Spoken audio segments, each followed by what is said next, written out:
गरीब परिवार की कहानी। एक छोटे से गांव में एक गरीब परिवार रहता था।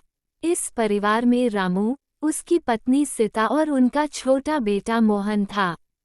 रामू एक किसान था और खेती बाड़ी करके अपने परिवार का पालन करता था। उसकी जमीन छोटी थी, लेकिन फिर भी वह उसी में खुश था। उसकी दिनचर्या मेहनत और संघर्ष से भरी थी।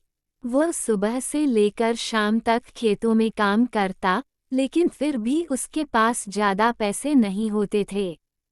कभी बारिश कम होती तो कभी ज्यादा, जिससे उसकी फसल खराब हो जाती।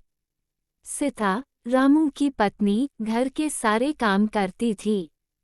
वह सुबह सुबह चूल्हे पर रोटियां बनाती और फिर मोहन को स्कूल भेजने की तैयारी करती।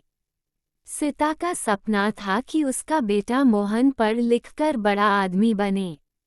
हालांकि उनके पास पैसे नहीं थे, फिर भी सीता ने मोहन को पढ़ाई में अच्छे अंक लाने के लिए हमेशा प्रेरित किया। मोहन भी बहुत होशियार बच्चा था। उसे पढ़ाई में बहुत रुचि थी, लेकिन उसके पास अच्छे स्कूल जाने के पैसे नहीं थे। वह गांव के सरकारी स्कूल में पढ़ता था। अक्सर उसे किताबों और कॉपी के लिए परेशान होना पड़ता, लेकिन मोहन का दिल बहुत बड़ा था और वह कभी हार नहीं मानता था। वह समझता था कि उसके पास जो भी है, वह उसी में संतुष्ट रहेगा। उसका सपना था कि वह एक दिन बड़ा आदमी बनेगा और अपने परिवार को गरीबी से बाहर निकालेगा। एक दिन गांव में एक बड़ा बदलाव आया। गांव के एक नेता ने घोषणा की कि वह गरीब बच्चों के लिए मुफ्त शिक्षा और किताबों की व्यवस्था करेगा। मोहन को ये सुनकर बहुत खुशी हुई। वह अगले दिन स्कूल गया और अपनी पढ़ाई में और मेहनत करने का संकल्प लिया। अब उसके पास किताबें और अच्छे शिक्षक थे, जो उसे पढ़ाई में मदद करते थे। समय बीतता गया कर गांव के लोग भी उसकी सराहना करने लगे।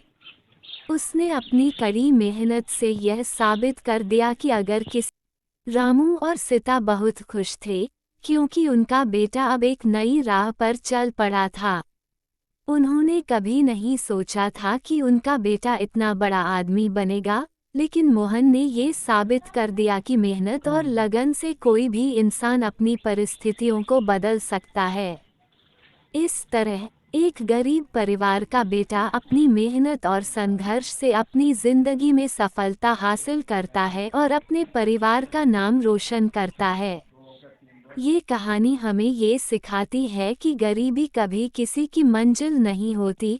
अगर मेहनत और उम्मीद साथ हो तो कोई भी मुश्किल आसान हो सकती है।